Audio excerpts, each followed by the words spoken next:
What's up, everyone? Welcome back to the Collider Interviews YouTube channel for an interview I'm very excited about.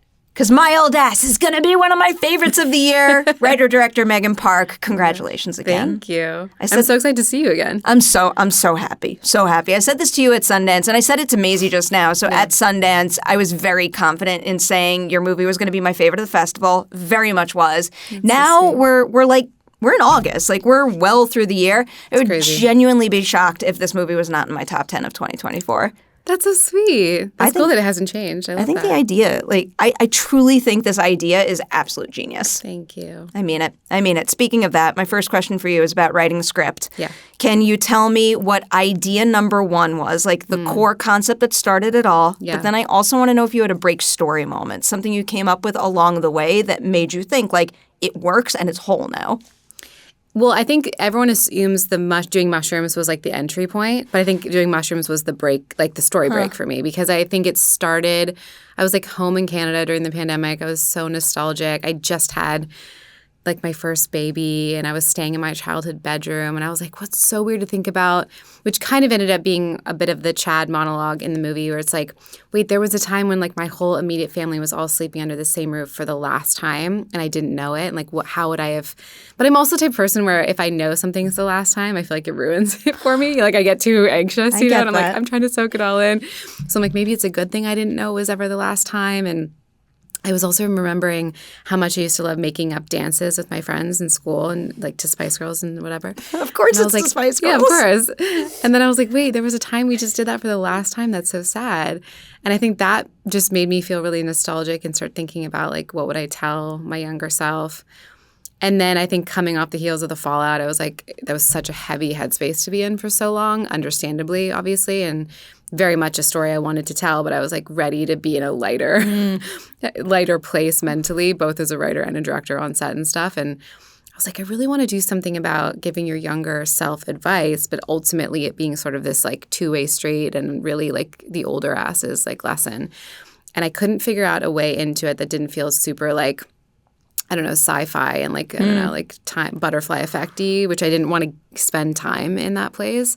I was like, what about mushrooms? Like, what if it's a mushroom trip? And then the whole time you're like, did that happen or did it not happen? And all of a sudden that clicked for me. And then it was like everything came really fast after that, like the story in my head. Oh, I have so many follow-up questions. The first one that just came to mind now, because I started to think about this the more that I rewatched the movie. Yeah. Did you ever weigh the option of having my old ass be like a real person versus a manifestation and kind of young Elliot's version of what her older self might look like in her head?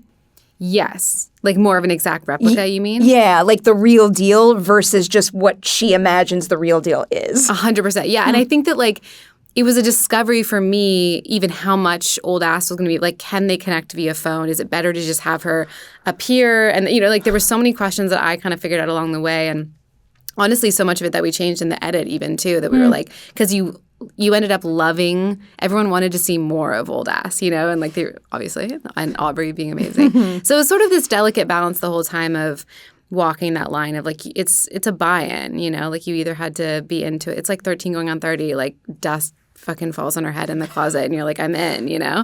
And if it wasn't that buy-in, like how deep did we want to go into that sort of like sci-fi thing? So yeah, it was a discovery every step of the process, but I think we found hopefully the right balance. For me, most certainly did. Am I allowed to swear, by the way? Yeah. Okay. I feel like if you didn't do it first, I would have. Okay, so cool, just cool. have at it. Okay, cool.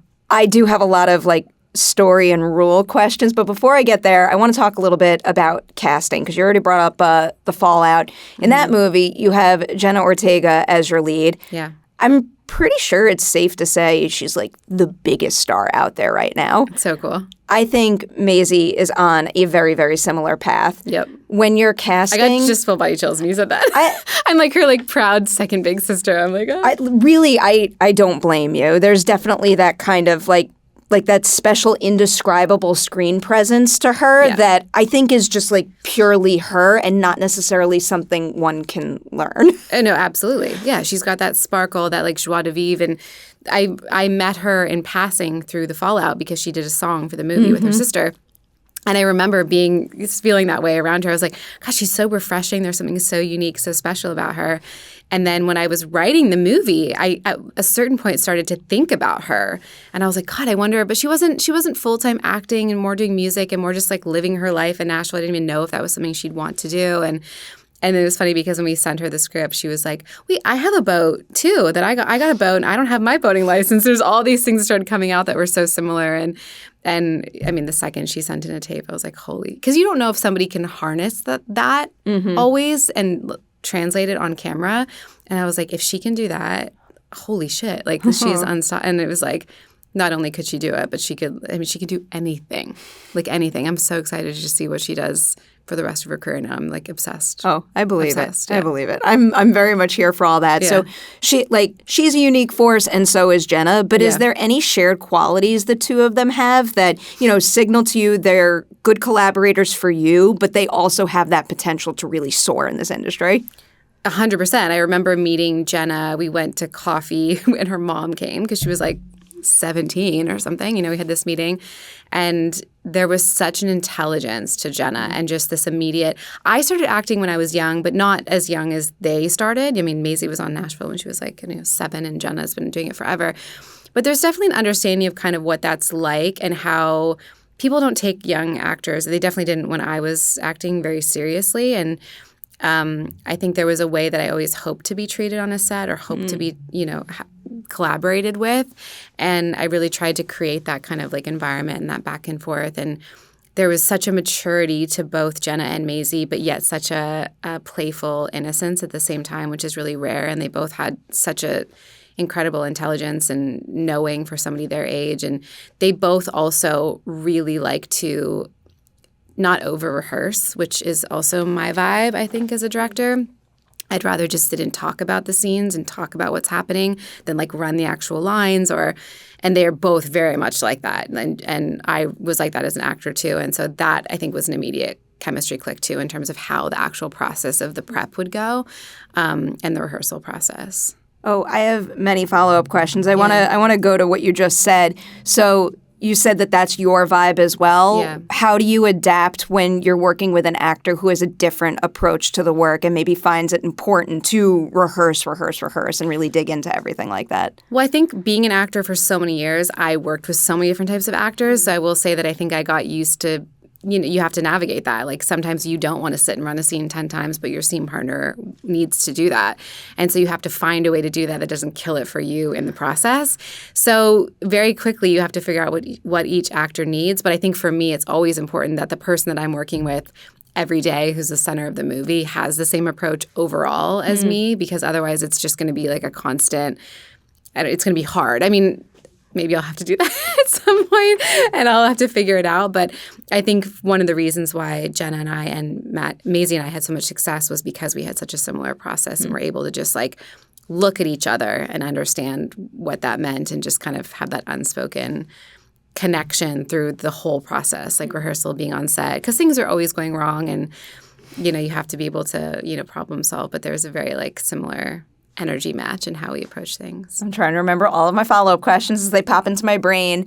So many different approaches to acting out there. Yeah. Can you tell me which two actors in My Old Ass have like the most polar opposite approaches to the work where they challenge you as an actor's director in completely different ways? Oh, that's a really good question. I will say that what was interesting about Jenna and I'm going to talk about two different movies maybe about that. I'll take it. Jenna, is very – she's been on sets her whole life, very, very like I'll hit my mark it doesn't, it doesn't matter. She like finds her light, like that kind of experience. Whereas Maisie hadn't been on a set in so many years. So there was this like rawness to her in that capacity, which maybe technically at the beginning is more challenging, but there's like this kind of freeness to her in that way that's really fun and refreshing. And so that's always interesting too when you have actors that are like, but Jenna has a playfulness to her too and can obviously like do anything, but that was really like fun to kind of see the difference in sort of their approaches in that way. I will say for this movie, that's interesting. Who liked to rehearse the most? I would say both the parents in the movie came from a theater background, so they were more into the world of kind of like wanting to talk through and rehearse more, whereas like Maisie and, Carter, who plays the youngest brother in the movie, he'd never been in a movie. And it was Maisie's first movie. So there was just sort of like, do we have to rehearse? I don't know. There's just a complete different kind of approach there. But I also love working with theater actors. I've had a lot of fun with that too. So it's not that I don't like any process. It's just, it's all different. Maisie and I were busy blabbing about Maria. I think she needs to be a real big household name, way more than she ever gets credit for. Oh my God. And everything she's ever in is so incredible. And I want to see her. She's an incredible director. She's directing this amazing play right now in New York. I know. She's a genius. I have to seek that. I'm always looking for theater recommendations in New York because one of my biggest regrets is while I was living there, I did not go to enough live theater. No way. Now that I don't live there anymore, every time I go back, I make a point to buy a ticket. Yeah. I know, yeah. I want to see Oh Mary. Everything from I'd like to see that. The last 2 trips I did were Appropriate and Enemy of the People. Oh, nice. Yeah. Cool, you're really seeing it. Very good. Yeah, very, very good. Where are all my follow-up questions? I want to go back to your experience as an actor. Surprise, surprise, big 2-part question about that. What is something that a director did for you as an actor that you appreciated and held tight to and now bring to your actors? Yeah. But then also, what is something you wish more directors out there would do for you that now is important to bring to all of your sets? That's a really good question. I feel like more situations than not, I was very much in the world of you just do as you're told. You stand on your mark. You say the lines exactly as they're written. Do not bring up any questions. Don't have an opinion about things. Don't say I don't know if I would say something like this. It was not that environment, which I really didn't like. And so I think I'm trying to definitely create a world, especially for young actors, but for all ages, where it's if you're embodying the character, you should have an opinion on that. You should be able to say especially if there's for young people, I wouldn't say a joke like this, or I wouldn't say.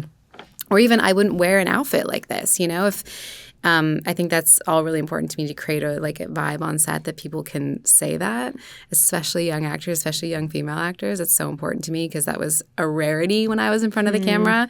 I just remember feeling so uncomfortable in wardrobe so much. It just throws you. I know that feeling, and it's so hard to get through the scene when you feel that way.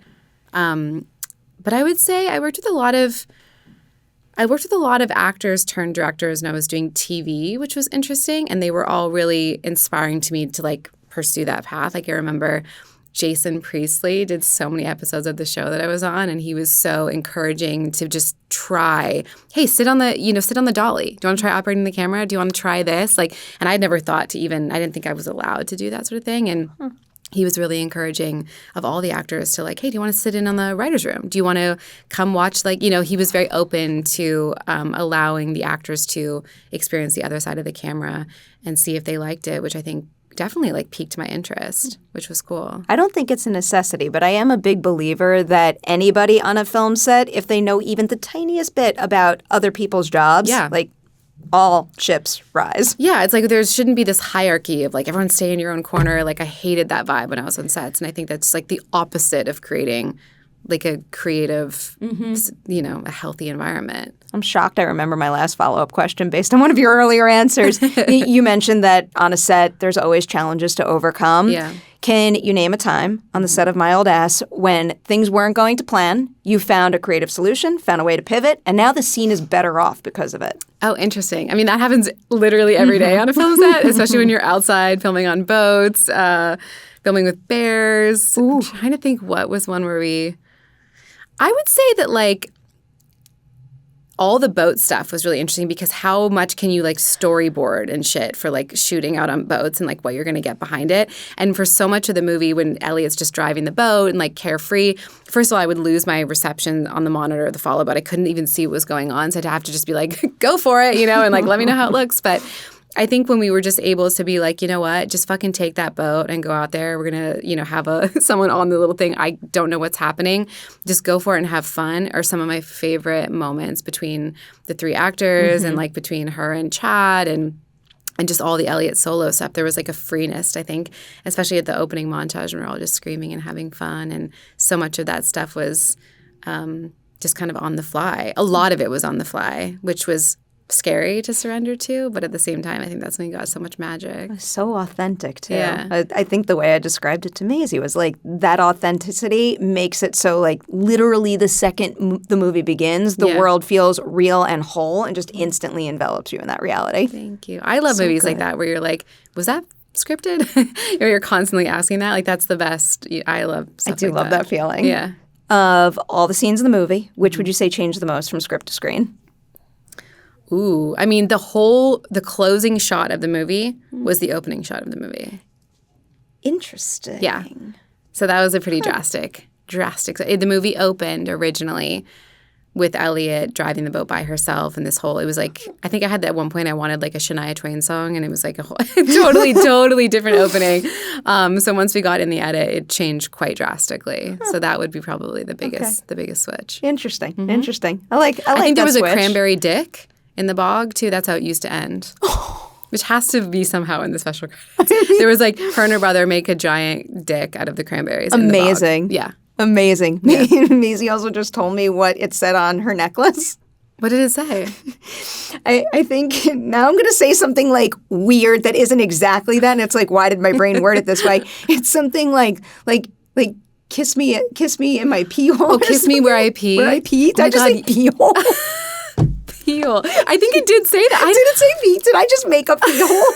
No, I think pee hole is like a thing. But kiss me. Yeah, I didn't really realize she was wearing that the whole movie. Apparently, I'm the only person who's asked about it too. I get because like my necklaces. Did you notice it in the movie? Yeah, So I saw the movie on the big screen at Sundance, prepping for these interviews. Yeah. I've abused my screening link, so I've watched it too many times at home. Right. And I even like tried to like pause it and like zoom in, and I couldn't read it. Funny. I didn't even realize it changed. I know where that designer is. It's like I think I have one of those necklaces. But.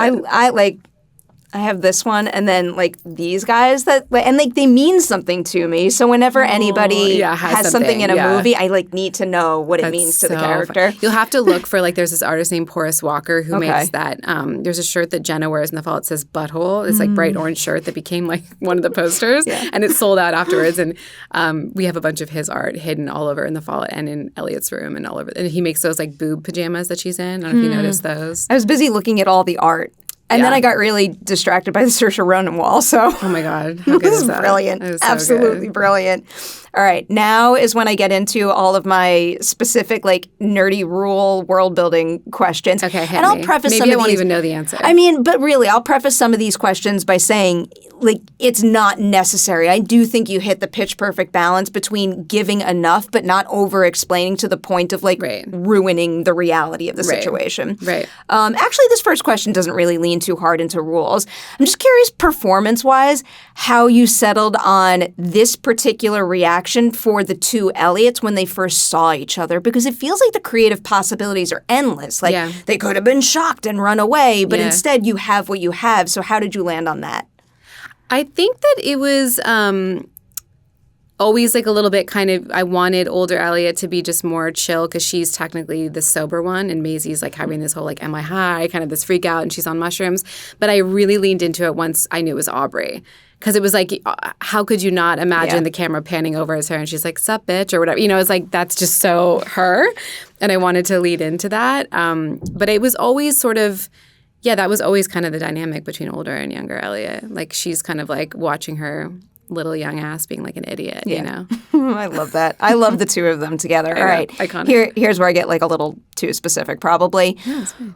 What do you picture older Elliot's reality being like with using this? Like, is what happens to her like blip, she's gone from her reality and she suddenly appears? We force ourselves to never ask ourselves that question. Okay. We had that. fun with it in post. We added in some stuff like where she's on the phone and she hears the siren and she's like, basement, basement. That was all ADR that we added later. Interesting. Yeah, because we thought we could get away. Once we had it there, and sometimes people were like, we could probably get away with wanting to know a little bit more about what's happening in older Elliot's world.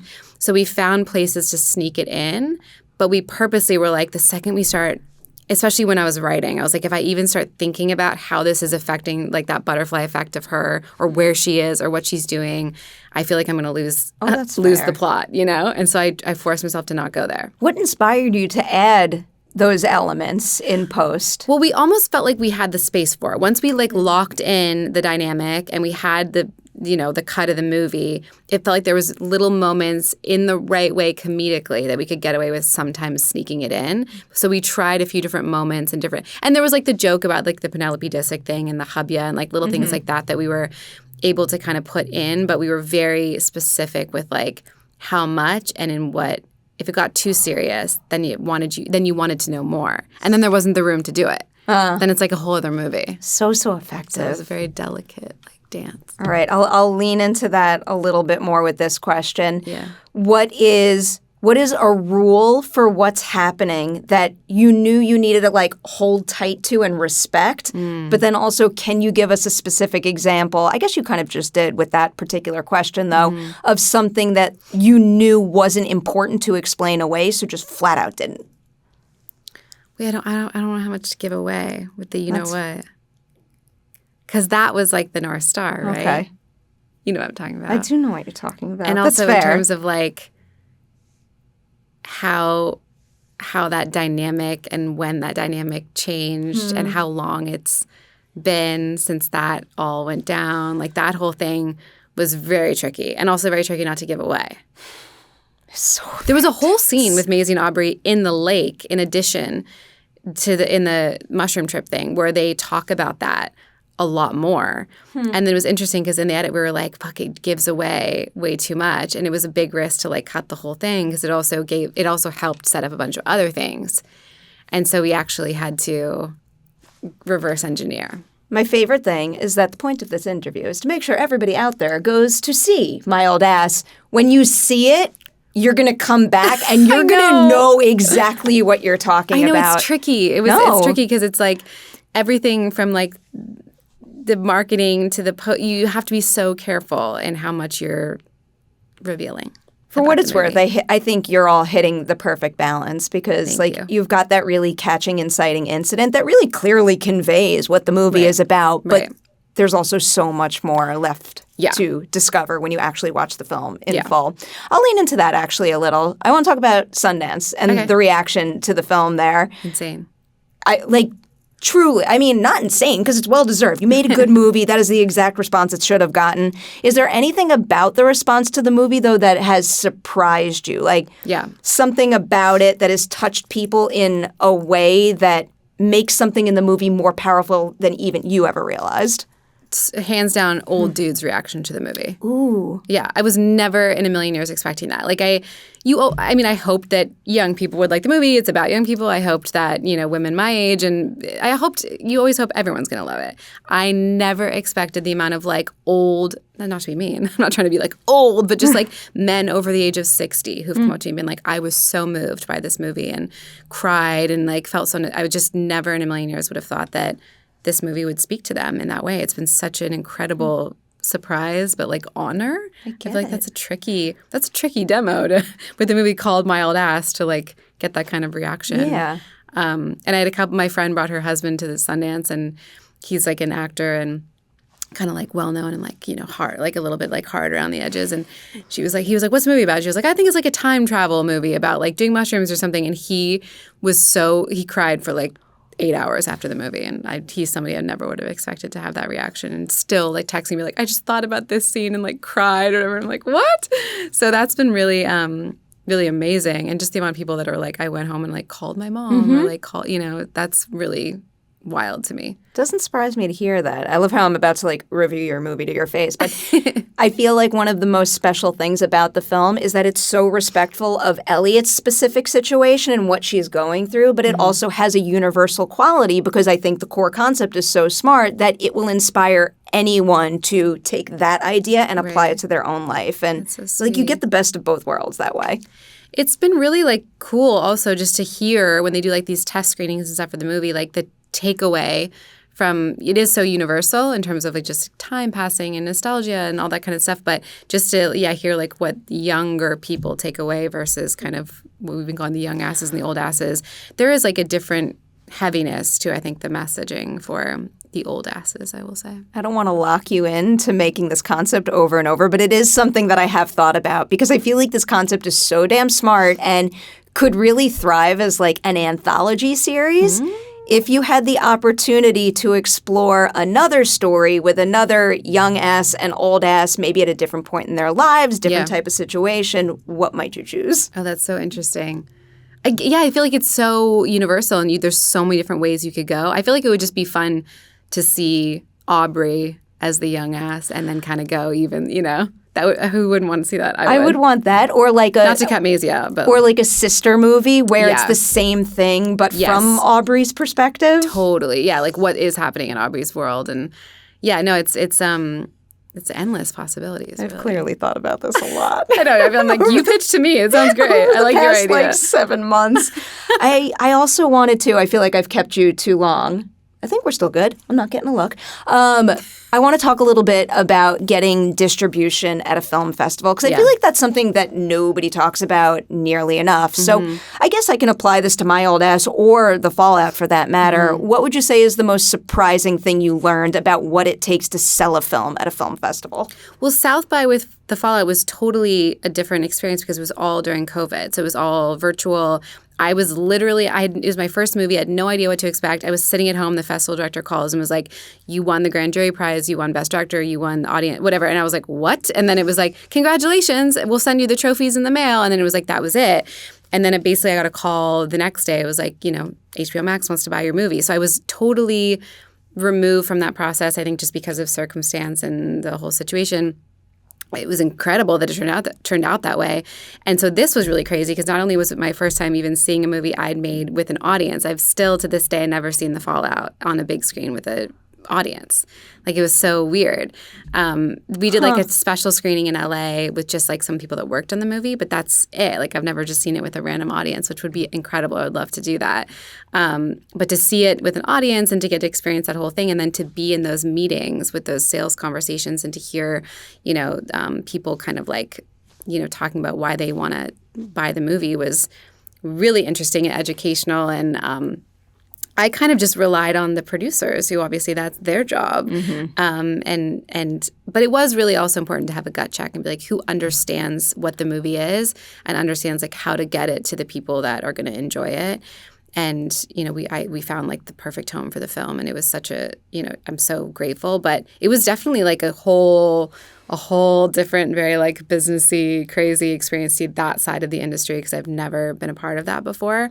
And then everyone kept saying to me, this is like the dream Sundance experience that you're going through. You're soak it in because this may never happen again. And I was like, wow, this is really the true thing. People are coming in one door, leaving the other, and not seeing each other. It was very like secretive. What you had at Sundance this year was something very special. I know it's not about the money, but I feel like it's well worth saying it right now because like the film deserves it, and it's a huge accomplishment to sell a film for $15 million out of Sundance. Crazy. The joy it brought me to see my favorite film of the festival be one of the biggest sales of the festival, that's a big deal, and hopefully it speaks to how special it is so everybody rushes out and watches it. Now I'm going to be greedy because at Sundance you mentioned you were working with Lucky Chap again. Yeah. Are you able to tell me anything about the next film you're making with them? Well, I will say I'm working with the exact same team, Indian Paintbrush and Lucky Chap, that were so amazing on this movie, on another movie. And I will say with that one, what's really exciting is it's very different than The Fallout and My Old Ass, but there is like a music element to it that I think is going to be really fun and different. So I'm excited about that. And then also working with my great partners at Lucky Chap and Amazon on another project. So just gets better and better. I'm very excited about that too. Okay. I feel like I have so many follow-up questions, but I don't want to push it. I don't want to get you in any trouble. I'm not allowed to say yet, but I'm really excited, and it's the one we'll know more about very soon. Okay. So. I like hearing that. You keep working with good people. I mean, when you find your people. Yeah. And you love them and you trust them and you have great creative chemistry. Hold them tight, And look at the results it produces when good people come together and get behind a good story. Everyone in this business should do that. I know, honestly. I'm like there's been no drama. People keep being like, what's the catch? I'm like, I don't know what the catch is, but it's when you find good people, just. Should be that simple for everybody. I know, right? I have to let you go. Okay. Congratulations on so My Old much. Ass. Yet again, to everybody out there, it is exclusively in theaters on September 13th. Just trust me when I tell you, you need this movie in your life. Seriously, congratulations and thank you. This movie delights me and it fills my heart in a way that I need regularly. You've been so thank you. such a great supporter. I was so excited to come see you again today. I was so excited too. Thank you.